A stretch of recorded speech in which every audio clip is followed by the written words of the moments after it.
Tree down on the left. You're alright. Hey everyone, so today I'm going to show you some clips from my recent visit to the red trails at Cannock Chase. I'm also going to discuss in the background my experiences with the trail and how the Voodoo Bizango carbon performed. So to start out, the trail begins nice and slowly, twisting through the tight gaps in the trees. And because this is my first time at Cannock Chase, and also my first time taking the Voodoo Bizango on a red graded trail, I actually really appreciated the slow start, as it gave me some time to adjust to how the bike was handling before getting any real speed. Good deal. After a few minutes, the trail begins to build some momentum, with some wide shallow berms and some small features. But this really eases you into it and gives you a taster of what's to come.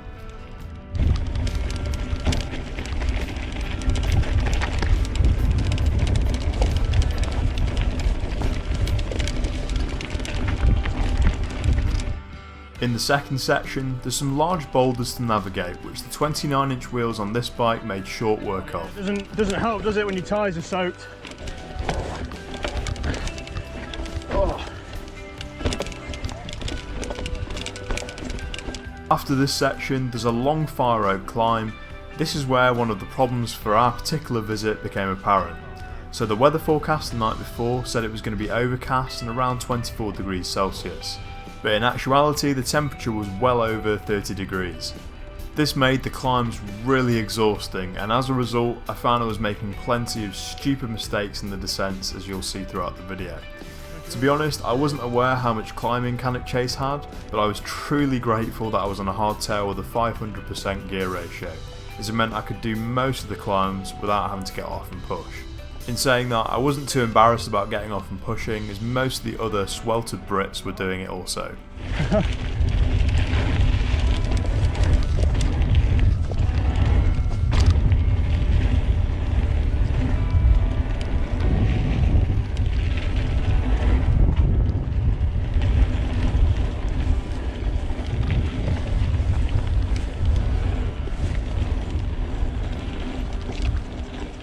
Cheers.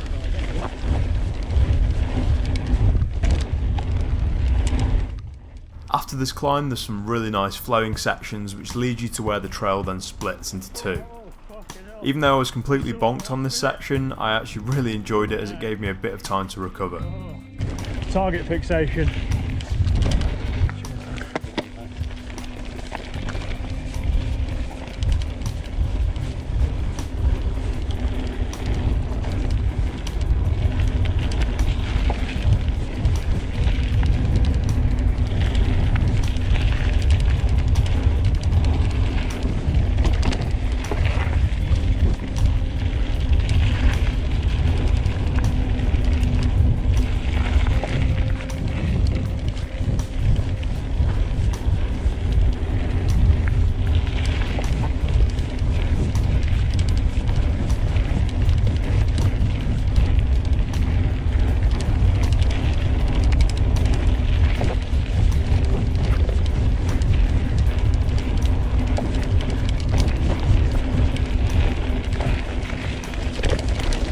Towards the end of this section things get a little bit more technical with some tight switchback berms. This is something I personally haven't done much of before, and so it was a real learning curve to get to grips with how to actually turn without losing all of your momentum. But this section of the trail is really fun and definitely makes all that climbing worth it. Oh, flipping it.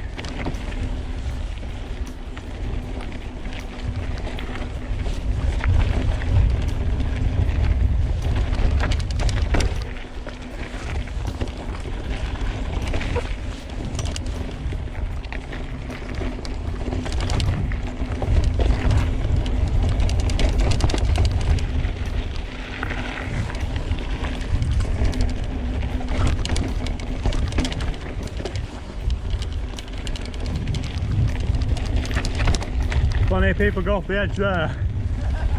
Blooming heck. After crossing over the road there's a small climb and descent, but then it leads you onto this really cool bridge feature. This is then followed by a relatively large amount of climbing to get to the next downhill features.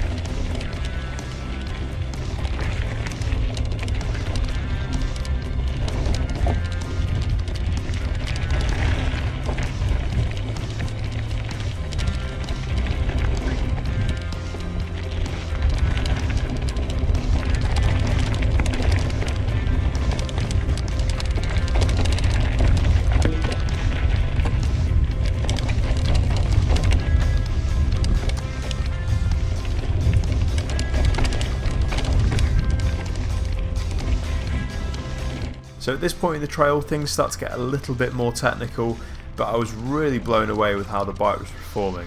I know in a previous video I mentioned that the rims had a concerning amount of flex in them, but having tightened up some of the spokes, I do feel like they're a lot more solid now and they don't feel like they're going to buckle under every corner. I think if I was being really picky, the one thing that I wish was slightly improved was the suspension. So the front fork has a tendency to not compress under some of the smaller bumps, and this means that your hands really take a beating, and by the end of the day my hands were completely numb. But to be fair to it, it is a budget fork and it might be something that I upgrade in the future anyway. Apart from that, everything else on the bike felt absolutely brilliant. I know I've said this before, but for £1,000 this bike is an absolute steal. Oh, I went way too high there. What am I doing?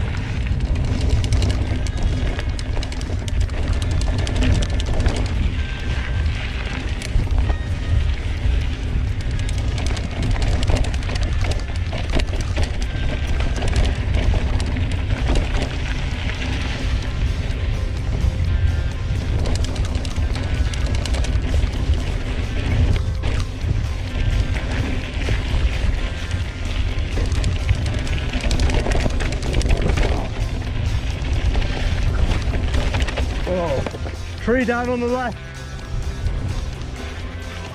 You're right. Oh. So what you could hear in the background there was one of my mates taking a bit of the wrong line. I think he had a bit of a harsh landing on some sensitive areas, but he was alright, so we were good to carry on.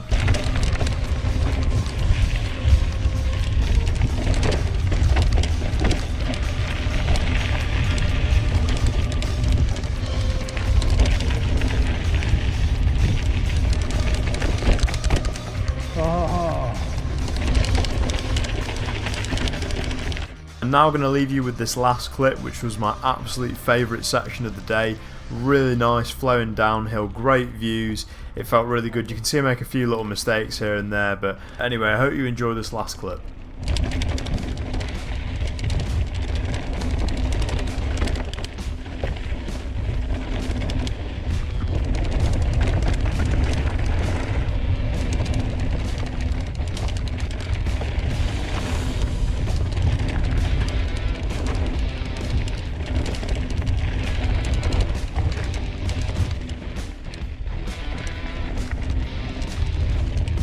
Oh, look at that.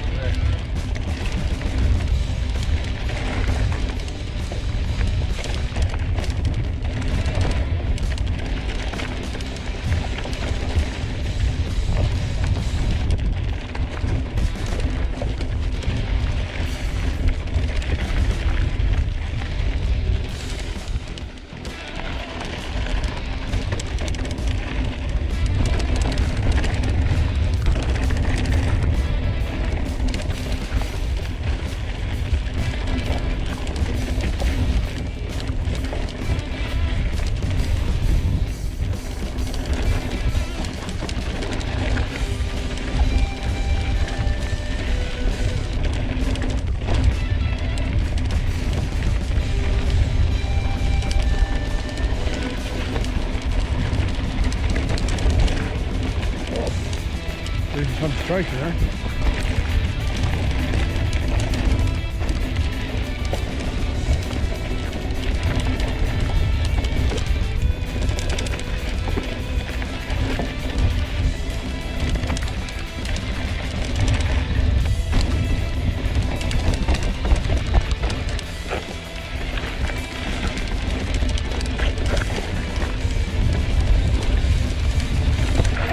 Oh.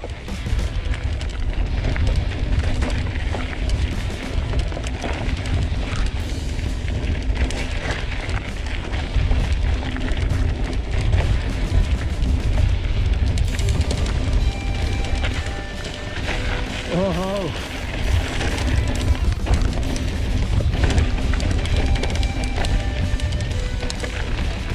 So to summarise my trip to Cannock Chase, I was truly impressed with the trails that it had to offer.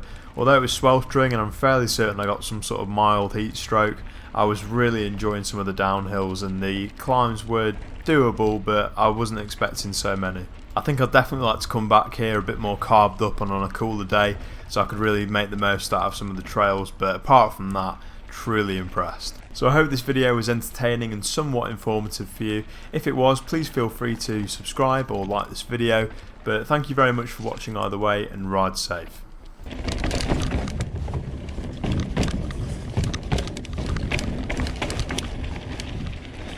What the fuck is that? Is that's the wrong way? Nearly went down there then. There'd have been no coming back from that.